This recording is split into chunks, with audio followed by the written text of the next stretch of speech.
Ladies and gentlemen, boys and girls, children of all ages. Children of all ages. Mostly children. Marz. Yes. Children of all ages. I got 7-year-olds saying, I love your podcast. Dude, his pops is out there doing great things. You shouldn't be listening to my shit. But okay. My dad loves it. I'm popular with Uber drivers, by the way, and Lyft drivers. Really? Oh, yeah. Nice. Yeah. Nice. Welcome to the Ed Namrock podcast for Sunday. Yeah, a fucking Sunday. February 24th, 2090. And today is very special.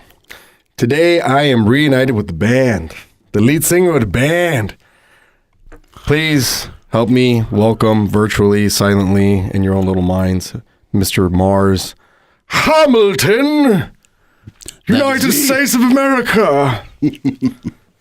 Dude. Yes. It's been a while. It has been. It has been. Yes, it has been a while. Yes. He flew it. When did you come in? I got here, I believe, Tuesday night. Tuesday night. For those of you who don't know Marz, he is a extraterrestrial sent to Earth to conquer all of the state of Minnesota. Yeah, actually. Post Jesse Ventura. It's like negative 60 degrees there right now. I'm here to make it 80, minus 80. But thanks for coming on, man. Did you find the place?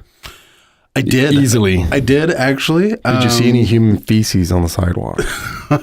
Well, actually, right when I got in, I was in the airport, and I thought what I saw was a nice little fissure on the sidewalk, but that's disgusting. Exactly. Yeah.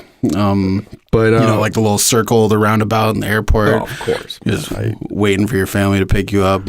Like, please get me out of here.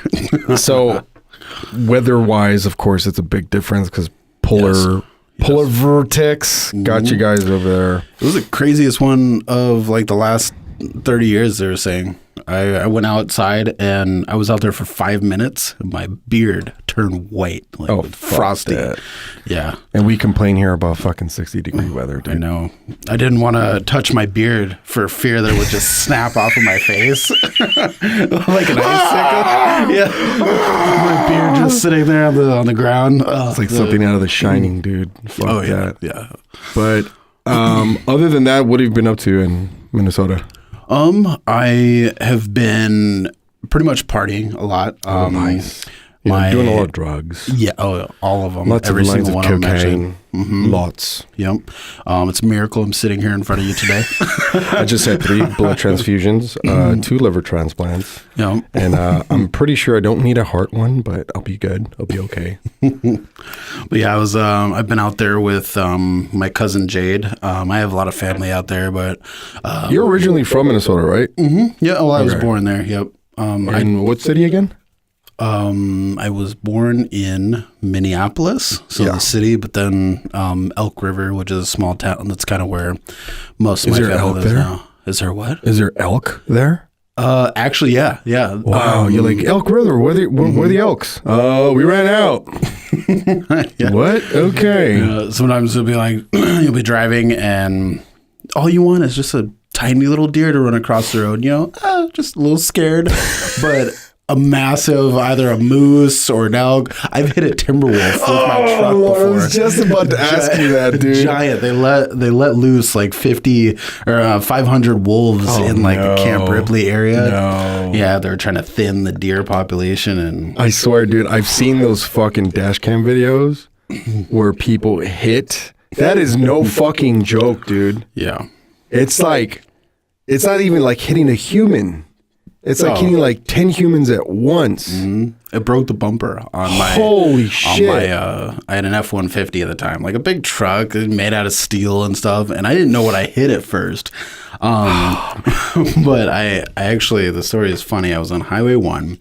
I I hit the wolf. I was on my way to my friend's house. I didn't know what I hit at first, and I kind of stopped like 50 yards ahead, and I walked back until I, found the thing, and it was just massive and hairy, and it stunk like rotten You're meat. like, what the fuck? Exactly. And I was like, oh, this is a fucking wolf. And it was it was huge. So like I had to get it off the road. Yeah. So I'm pulling it and its hair is falling out. And I mean, it's stinky and gross. And then right when I get it to the side of the street, I'm like, oh shit. This is a wolf.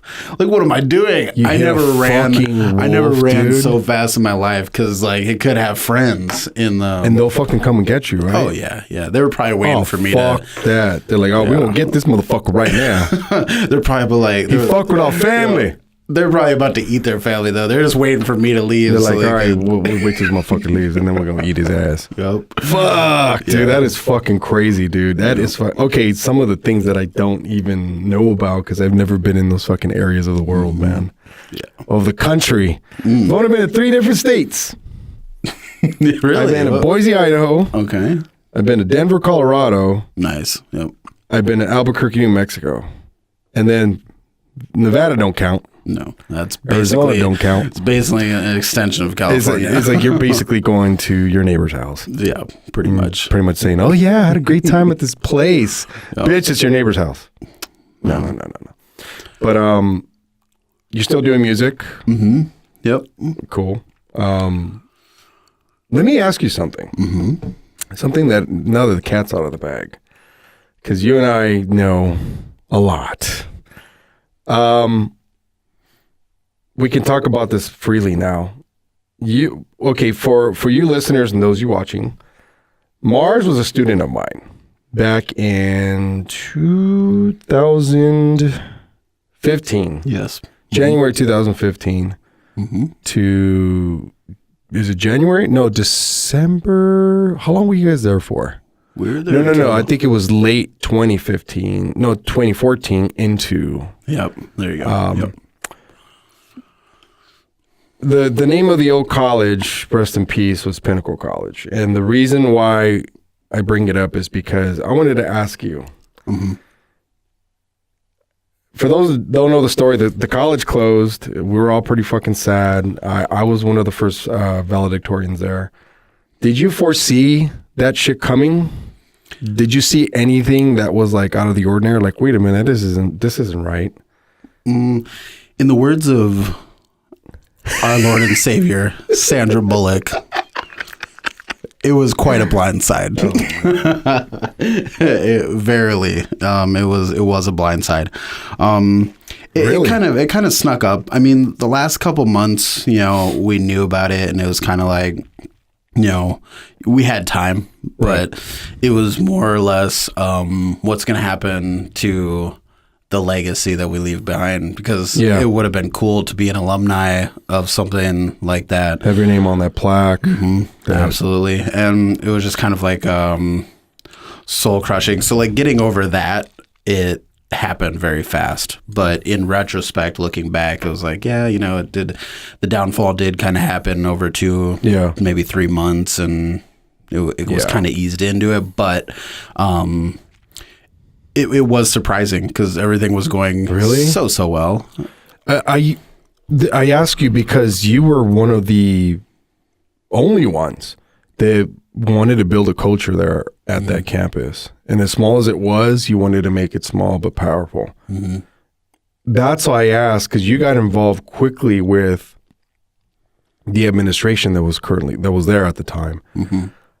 And one of the things that I never got to ask was a student's perspective. I only heard the angry people, obviously, because what was fucked up is that we did a teach out and basically told people who paid money that they were going to get a refund but not get an associate's degree out of it. And they were like, what the fuck?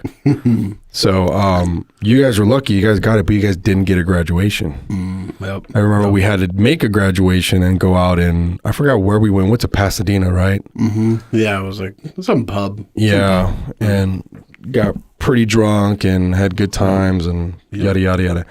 But what I also wanted to ask you is that, did you know anything that was going on behind the scenes?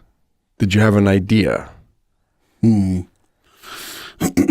I kind of feel like I suspected that there was a undertaker situation in there. Certain people may have been hired to dig the graves, as it were. Holy shit! You saw it, you didn't even know about it. Okay, yeah. Because you saw some people, you're like, who the fuck is that? Because I remember you would go to my office every single fucking day, and you can sniff out whoever didn't belong there. Oh yeah, alongside with me. And no, you hit the nail right in the fucking head, dude, because that's exactly what happened. And that was just us. That was not anything compared to the drama that was going on in Rancho Cordova in Sacramento. Yeah. That drama was deep. Yeah, those people they went out swinging, dude, straight up. They did not want. Oh fuck, man, it's so tragic because. End story. Everyone got remotely fired. I don't know if you know this. I didn't. So Sal and Ken called a meeting via Adobe Connect, which is basically like group FaceTime. Yeah. It didn't exist back then. And they gave the state of the school and basically said we're laying off 70% of the employee staff from north to south. And Justin looks at me and he's like, does this mean I'm fired? And I'm like, oh, fuck. So I thought, yeah. I'm like, well, I don't know. I guess I'm fired too. And then that's when, except for Edgar, he's going to stay in LA to help out the rest of the teach out. And I was like, motherfucker, you're basically nominating me to be the bearer of bad news, which is fucked up. And I'm like, oh shit, this is going to cause an uproar, right? And the fucking on the group conference call. And then at the end, they're like, oh, does anyone have any questions? And then God bless his heart, man, Dan Reynolds. He's like, I have a question. I ordered some stuff from Amazon, and I used the school shipping address. Is that going to be a problem if I still get my packages? And I was like, I look at TJ and Justin going, because he's the one. He would be the catalyst to start a fucking virtual revolution with all these people involved. But no, it didn't. And because of that, everything just kind of. Wow. And I'm going, fuck, man.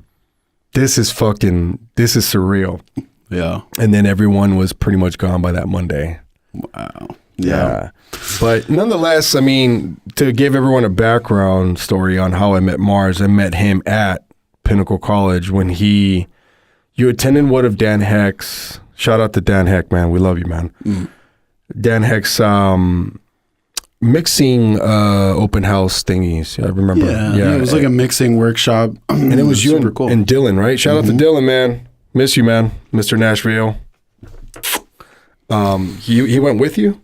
Yeah. Okay. He was actually one of the ones that convinced me to go. He's like, hey, I heard about this workshop. I think we should go. And I think it was a couple days out maybe. And then that day we got in the car and went up there and pretty much fell in love with the atmosphere. Like, it was super awesome. Yeah, I heard that a lot, man, from people.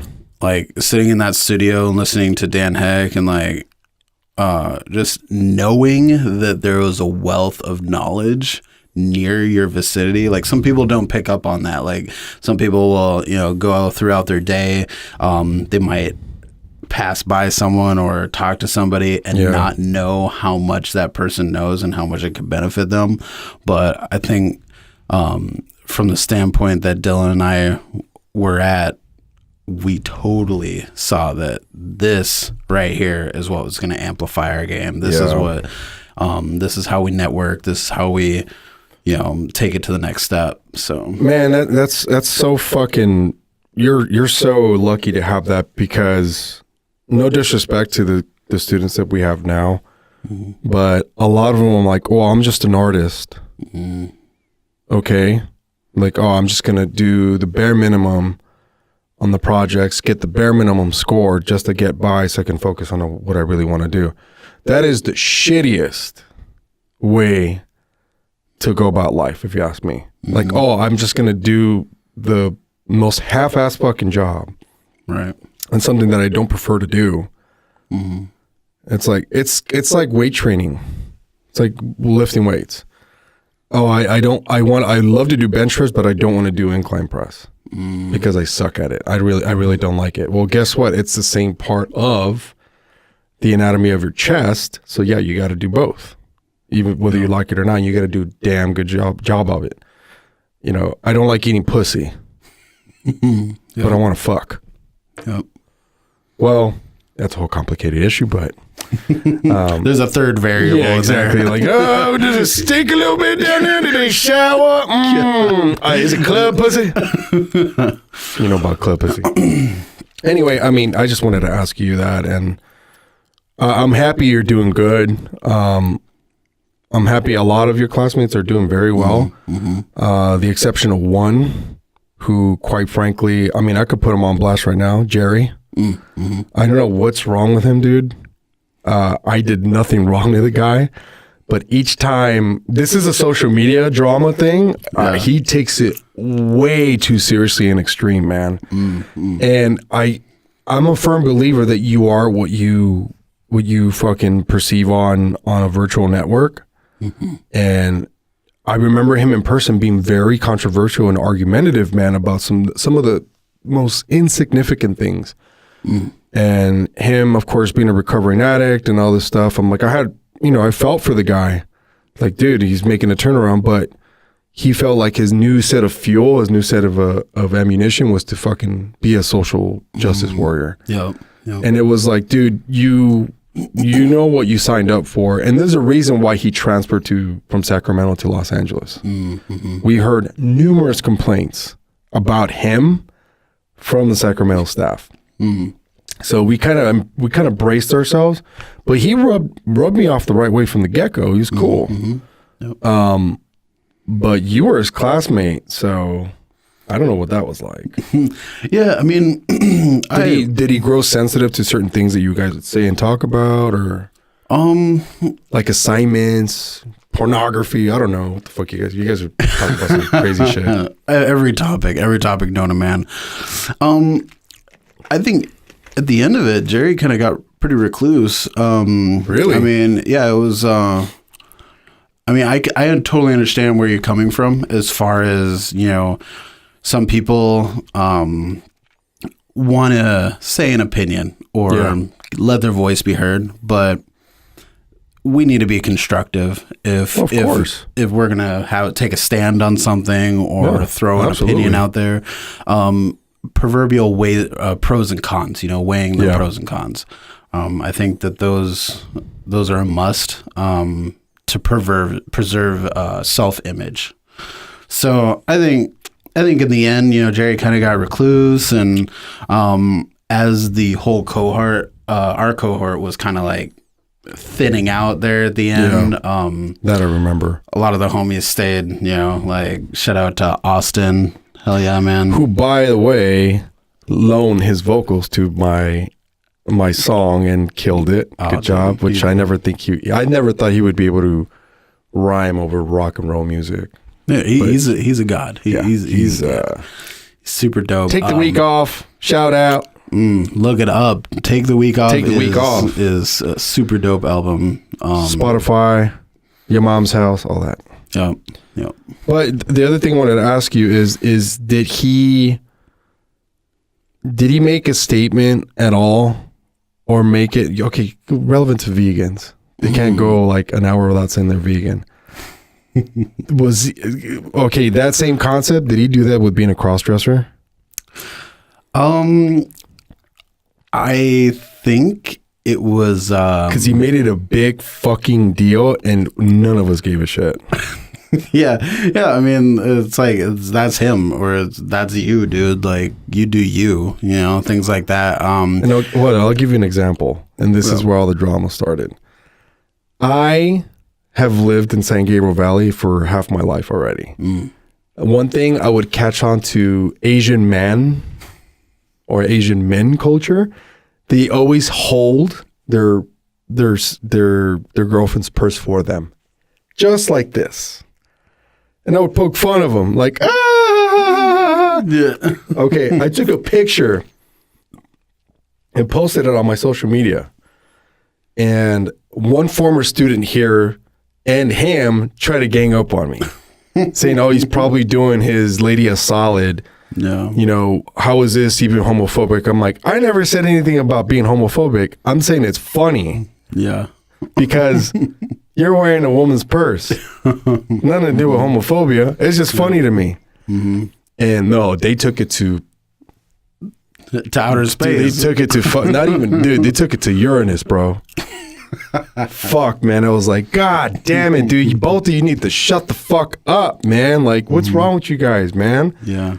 And it's because one is gay, and Jerry was a cross-dresser. You know, in a world of taking things far too seriously and like, you know, blowing them out of proportion, we need to have a filter. We need to like know which topics to go hard on, you know, and which to not, because it's not going to go anywhere. No, it's fucked up because you can't even say, dude, and that's why I feel for stand-up comedians, man, because they can't say shit anymore. Yep. Because then it's, in a world where there's no more absolutes, man, yeah, you have to like literally walk on eggshells now. And it sucks, dude. It really fucking sucks. From Bert Kreischer to Joe Rogan to Louis C.K., who likes to jack off in front of women, to Bill Cosby, to, man, it's before I get into the subject with the celebrity drama, one topic of conversation that came up this week that now that I'm talking to you came up, what do you define as consent to you? Sexual consent. What is consent to Marz? Reason being, let me just give you a background, is we were having a debate over the Bill Cosby thing. And a lot of people forget that, and I'm not justifying any of the rape, I'm not, but I'm talking about the details involved. And the topic is consent. A lot of the women that he drugged so solemnly went with him, knowing that one, he was married, two, that there was a chance that they were going to pop Quaaludes and party. So what is consent to you? Like, I'm not saying put yourself in Bill Cosby's shoes, but put yourself in a rock star shoes. Right. What was your fucking stage name? I forgot. What was it? You had one when you were at Pinnacle. Was it Shogun? I don't know. I think it was Shogun. Shogun, yeah. So say you're DJ Shogun. You threw a 30-minute set. It was banging. Fucking epic as fuck. Groupies come in the back. You're like, hey, let's go to my tour bus. I got some drugs and I got some alcohol. Let's party and see what happens. You don't even mention anything about sex. Right. They say, yeah, let's go. Cool. You go, you start popping the mollies, you start popping the fucking Percocet, start drinking, and you know, Percocet and alcohol, it's fucking, it's prime. Dude, that's the best shit. Then one thing leads to another, you're like, oh shit, I got the Cialis I haven't took in a while. Yeah. And then you start showing fucking dick root and it's over from there. Okay. Then you fuck 3 of them at the same time. Okay. One of them out of the 3 decides to say, oh, I think he raped us because we had drugs in our system and we didn't say yes. But then again, they didn't say no. Right. So that's a gray area for me because it's like a no contest, dude. But doesn't excuse you from making a decision. Right. Now, obviously you would be the one in trouble because the accusation is coming from a woman. You're a high profile guy. What is consent? Well, first off, I would definitely put out into the air that evil is situational. I am a firm believer in that. Murder, rape. Right, exactly. Yeah. So putting yourself in that situation is going to have the same pattern of outcomes. But in our reptilian brain, in that situation, it's all about who can get the one up. So like never put yourself at a disadvantage in that situation. Like if I was in that situation where there was 3 ladies there was drugs, alcohol, all this fun stuff. I wouldn't put myself in a situation where I wasn't in control of the situation, like i.e. letting everyone know exactly what's going to be happening. Because like I love hosting parties. I love doing that, and you know, being an awesome host. I love making sure that everyone's taken care of, being the purveyor of the situation, being the Van Wilder, right? Exactly, like the person that oversees all of it. I call it the party concierge, right? And the moment you slip out of that control, the moment that you not necessarily descend back towards the ranks of peasantry, I don't know, but like the moment that you are not in control is the moment that somebody can sees you as weaker and someone that they can take advantage of, i.e. saying that, you know, that you raped them, or saying that they didn't consent to have drugs, they didn't know what they took, things like that. And I think that also have a pack mentality. Like if tribalism. Yeah. If you're famous, or if you have any sort of money, or even just basic brotherhood, make sure that there's somebody there that can vouch for you, that like, you know, maybe was sober, or like, you know, your bodyguard, or anybody there that's like. That's why a lot of people take, like, they're called stationaries. I know there's services online, but you have to get like a whole overview of what you're capable of when you're fucked up, and the price goes up. If you're willing to put up with something, like you put yourself like, yeah, I'm known for doing this, I'm known for doing this, I shoot heroin on weekends, whatever. 10 grand if you can just be stationary. Well, is it worth $10,000 to be a stationary for someone that you don't know what the fuck's gonna happen? Man, because that's what James Hetfield used to have. Really? Yeah, he used to have a stationer because he did not know where he would wake up. He did not know what happened the night before, and the next day he would have fucking uncles, dads looking for him. Dang. Crazy shit, right? So, what is consent, right? Yeah. I mean, I really paint a picture for me. I don't know. Give me a festival. A festival? Yeah. One that you remember, that one place you went to with the fucking stormtrooper fucking helmet? Middlelands, actually. Middlelands, I think it was. It was hosted by Insomniac. They throw some pretty good festivals. Okay.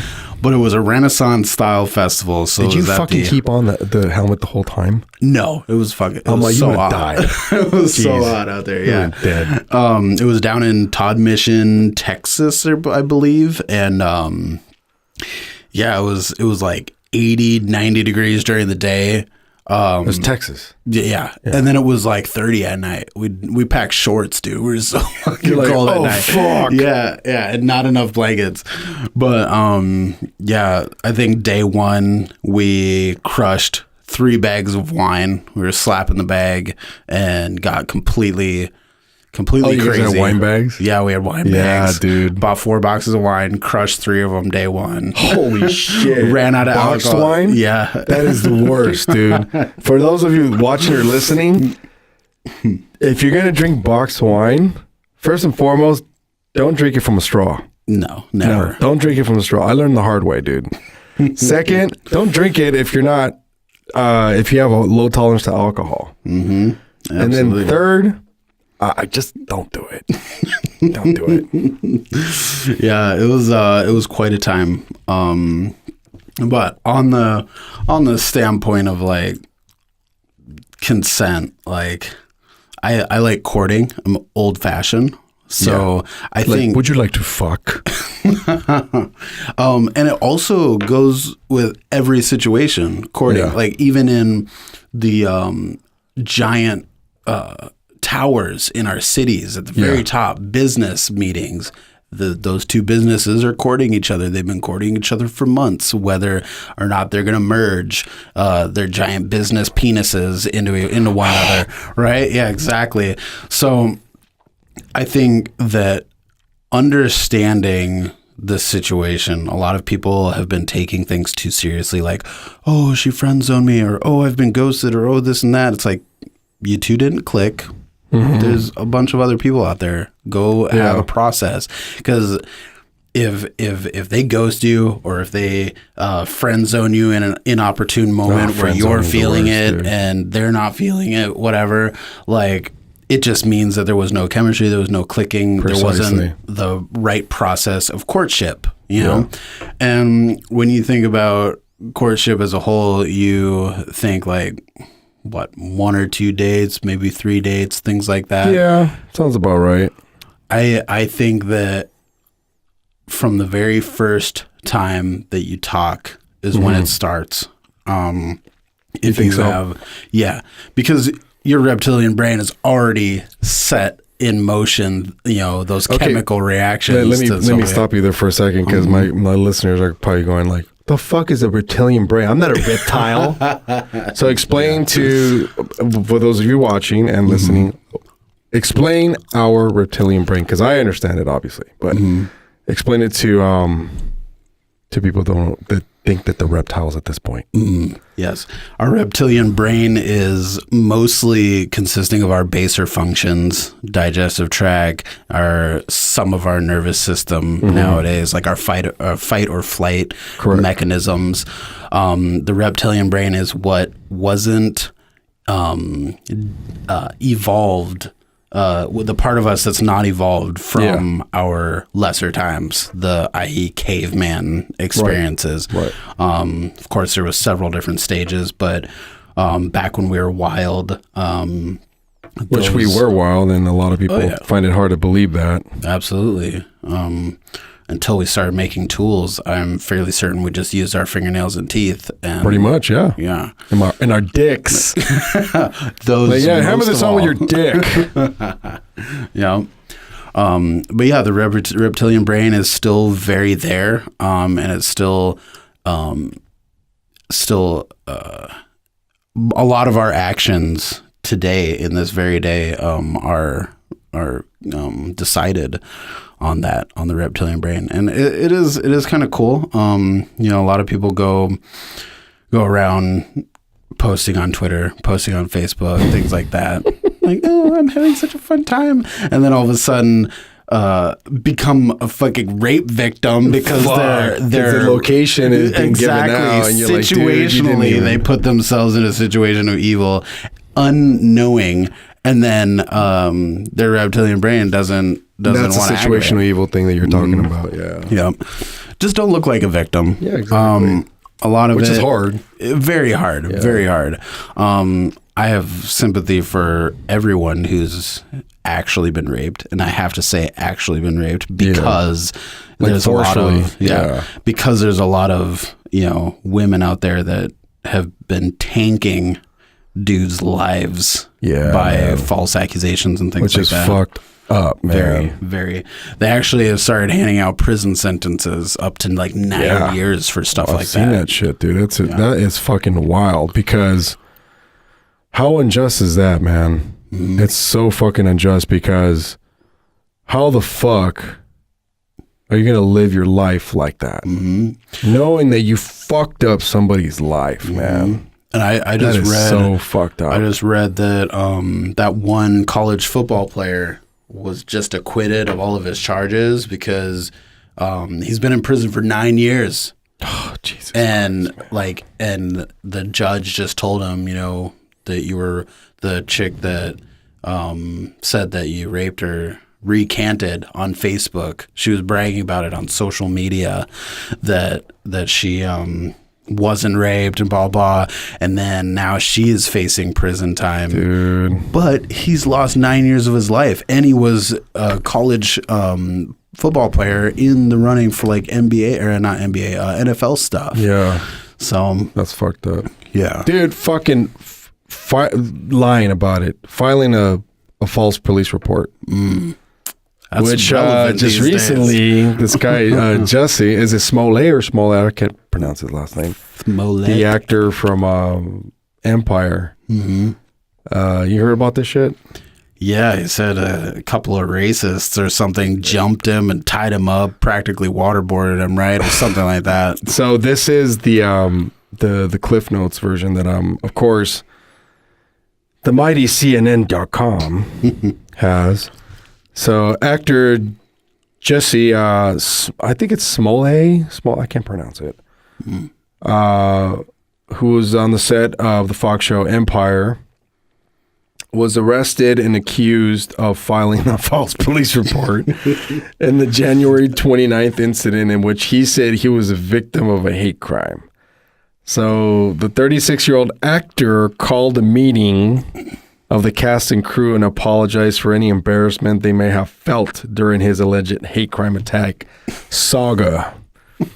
But a person who was there was shocked and dismayed when Smollett stuck to his story of innocence and blamed the media and the legal system for his troubles. Wow. Okay. First and foremost, Marz, okay, and I heard this I read this on Reddit. Yeah. If you're a black dude, right, which you're half black, yeah, you're half Jamaican, Yeah. right? Yeah. Why the fuck, if you had a fucking a noose on your neck, Yeah. why would you keep it on? First and foremost, that was the first red flag. I'm like, that's like if someone fucking put a bunch of tortillas on my fucking face. Yeah. No, dude. No. And then second is, what are you doing outside at 2 a.m. during Polar Vortex? Yeah. Right away, I'm like, wait a minute. The mystery machine comes by, bro. Yeah. And then Shaggy and fucking Scooby-Doo come in, bro. The way my mind goes to that situation is like, what kind of embarrassing thing is he trying to cover up? He's like, oh, I gotta create my own alibi for that night. Oh, I know. I'll pretend that a couple of people kidnapped me or something. But like, what was the news all about? Maybe that was actually a figment of the actual situation. I don't know. Well, some of the sources I've read is because he was dissatisfied with his salary on the show Empire, and maybe this was a false attempt to get that. What is it called? That I don't know what kind of strategy it is, but you cause controversy to your name, and then that equals more money because you are in the public eye more. Yada yada yada. Like driving ratings and stuff like that. Fuck, dude. Like really? That's what Donald Trump does. Yeah. He's done that for like forever. And I don't know, man. So he paid 2 actual brothers, right? $3,500 to stage the fucking attack in a bid to advance his career. Okay. Yeah. So the actor took advantage of the pain and anger of racism to promote their career. So, yeah. Okay, check this out. Pain and racism. Pain and agony of racism. The only true fucking racism I've seen was the shit that went down in Charlottesville, and we talked about that. Yeah, we have a little bits here and there, but when it's organized fucking militias like that, dude. Like the one rally where the white supremacist shot someone and the cop just stared at him, didn't do anything. Yeah. I'm like, dude, if that was a black dude, fucking Commando would have came out, dude. Yeah. Fucking Chuck Norris and his Delta Force would have came out. That's the kind of shit that concerns me. Yeah, the little bits and pieces like, dude, let me tell you something. I have a buddy who's, I think he's Salvadorian, and he freely, with no exceptions, he's brown as fuck, right? Yeah. Uses the word nigger. Ooh. Like he's a fucking... With the hard R and everything? Yes, dude. Like he's a fucking... dude, like he's in Blind Supremacy and fucking Dave Chappelle skit, dude. Freaking like, what's his face is paying him... Quentin Tarantino is paying that dude to walk around. I'm like, no, it's confusing to me. I'm like, dude, you're brown as fuck. Why are you? Yeah. Well, he's like, well, you say the same word. I'm like, no, dog. I use the word nigga. It's different. Soft A. Yeah. I'm like, don't you? No. It's the same thing. It's still derogatory. I'm like, you know what? I'm gonna soften the blow and not use it anymore. How's that? Because I'm a minority, dude. I am. And it's like, I've had the fucking black pass for a long time, dude. Because I grew up around people in South Central, Northeast LA, Hollywood, and fucking Compton, Inglewood, all this shit. So for me, it was normal.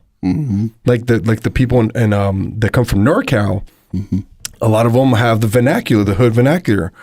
But to other people, like, why does he talk black? I'm like, no, it's a very hood vernacular. You mean like ghetto? I'm like, look, ghetto is different. Yeah. Ghetto is something that was used for the Jews because they were put into ghettos, and ghettos is not exactly like they weren't. I mean, I'm not saying the jungles in LA are any different, but they're better. Like they actually have running water. They have water heaters. They're not in total fucking encampments, dude. Yeah. But so I trip out on that, dude. No, and then my neighbor in the back, I'll put his ass on blast. I'll just deal with him later. He's literally said shit like that, like, oh, stupid nigger. And I'm just like, okay, racist much, bro? Right? I'm like, tell me how you really feel. I'm like, I got your fucking, I got your KK hit on the card in Amazon. You want me to fucking ship it to you, fool? It's like, no, it really irks the shit out of me because I have white friends, dude, that never even remotely want to use that word. And now my brown friends are using that shit, dude. It's like, dog, like really? And I think it stems from the whole jail culture. And even though they're not jailbirds, but still, it's like, one thing that really irks me about, especially, you know what a Chicano is? Okay, so Chicano is, for me, this is just my interpretation of it because I'm Mexican. You're like, oh, what's the difference, Chicano, Mexican? Well, I'm first generation born here. I'm kind of considered Chicano, which means Chicano is like, you're still brown, you're still in touch with your heritage, but literally like you don't speak Spanish. You know, a lot of them do. They're very broken, but for the most part, like a lot of them, that's not their first language because their parents are born here, their grandparents were born here, like that type of shit. So it's a very, immigrant type of like chain of command that happens. Right. So along the way, there was a monkey wrench thrown in the fucking gears, dude. I don't know what happened, but I know the history behind the black gangs bullying all the brown people in Compton or whatever in LA. And so what did the Mexicans do? They started forming gangs to not bully, but defend themselves back. But it just so happened that, okay, here we are. Now we have, the prison system gangs, and then we have the ones on the streets. All kinds of fucked up. Man, that's why those fucking words still around, dude, because forever, and this is another one that's told me. He goes, "Oh, why are they always entitled just because they were slaves?" I'm like, "Yeah, I'm like, we were slaves too, but not in masses like they were, man." I'm like, we were. I mean, my Native American ancestors were fucking genocided by illness and fucking raping and pillage, but dude, when your own people ship you out, yeah. That's a whole different thing, dude. Now, I'm not condoning either one, but that's fucked up. It's fucked up, man. Absolutely. But you see racism in Minnesota at all? There's like it's super passive aggressive. There's like a Minnesota nice shield in place. Yeah. Or they see you come in, they just walk across. Yeah. They'll make it known that they're walking around you, or they'll be sitting at a restaurant staring at you, and then like one thing I do. Serious? No, one thing I do, like I actually did this in LA a lot. So like when I would ride my motorcycle in LA, I'd be, super vicious looking, and there'd be people staring, and then you just do like a quick like look at them. You're like, yeah, and there was actually a car full of a car full of ladies, and they were all looking at me, and I like shot them that quick look, and like the driver got so scared that she was like like kind of like went forward and slammed on the brakes actually.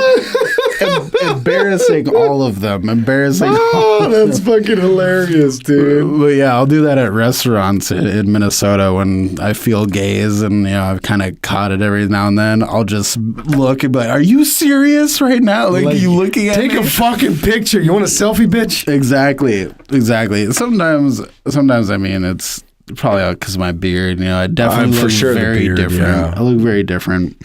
Demeanor, beard. Yeah. Dark guy on a motorcycle. Mm-hmm. What else? A fucking mohawk. Absolutely, yeah. The most stares that I got, actually, my friends and I just recently went to a really fancy restaurant called Crave in Minneapolis, and from a VIP package that I ordered, I got like free appetizers and a bottle of champagne at this Crave place. So me and 6 of my friends roll up. We're all decked out in rave gear and all that stuff. And I go up to the fancy restaurant. I go up to the bar with like the coupon. I'm like, yeah, I get a free bottle of champagne because I bought a VIP package down the road. And they're like, yeah, you got to spend $50. And I was like, well, do you have any other bottles of champagne then? and I was like, what's your cheapest bottle? She's like, it's $25. So I was like, I'll get 2 of those and then my free bottle.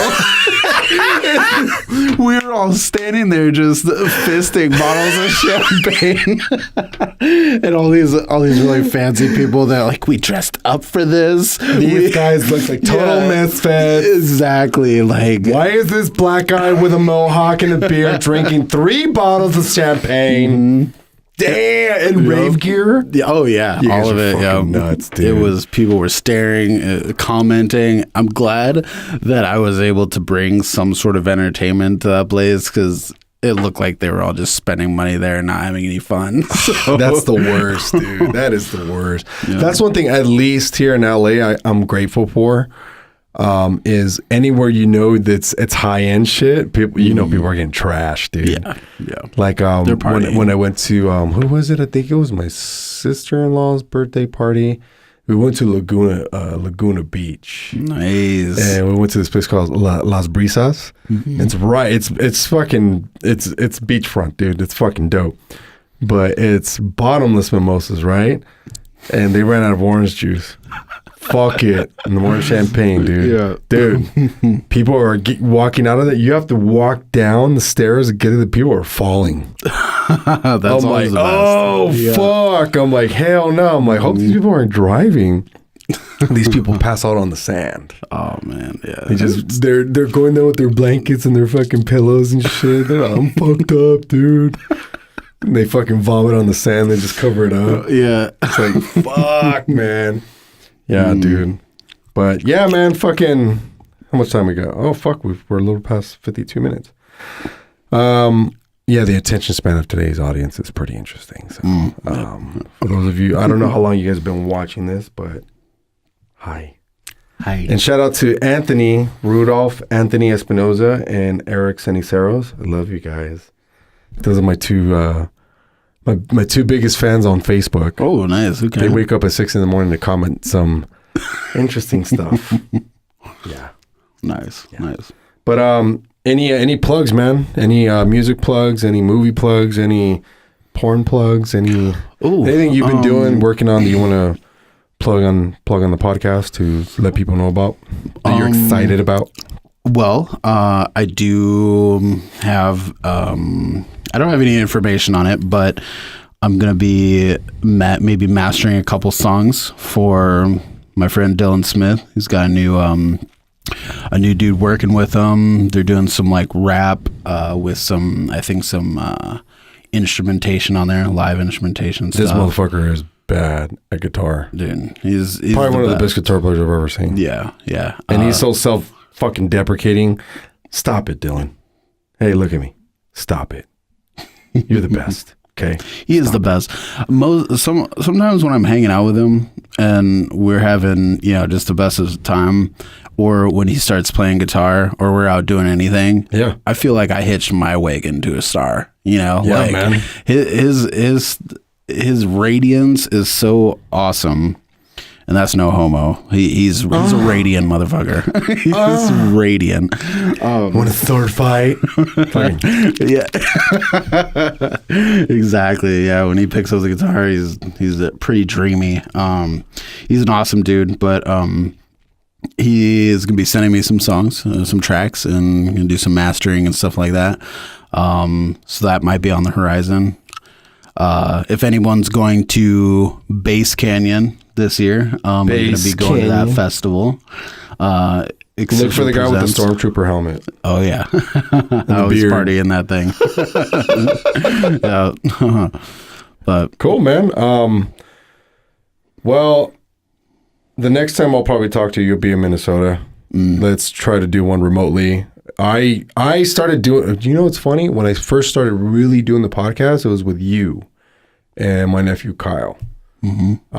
Because I was experimenting with all the software shit, and you so solemnly remember that one that we just completely bombed. Yes, we did one. We're like, I don't think it was that great because we had nothing to talk about. Yeah. So we just wung everything. So, but nonetheless, everyone, Ed Namrock podcast available on iTunes. I'm big on Anchor FM now. Apparently, okay. Yeah. I think what's the other one? Google Podcasts. They have their own app now. Dang. Apple, of course, iTunes, whatever. I don't do SoundCloud because for some reason they want you to upgrade to a premium to host your fucking whatever. But what's funny is that's why I'm on YouTube. People ask, "Are you on YouTube?" Yeah. I'm like, yes, I'm on YouTube. I'm on Facebook. Spotify is my main listening base, which is cool. Oh, he's signaling. Yep. All right. That's my student. All right, everyone. Thank you for tuning in. I appreciate you. Marz, thanks for coming on. And thank you. That's it. See you guys. Peace.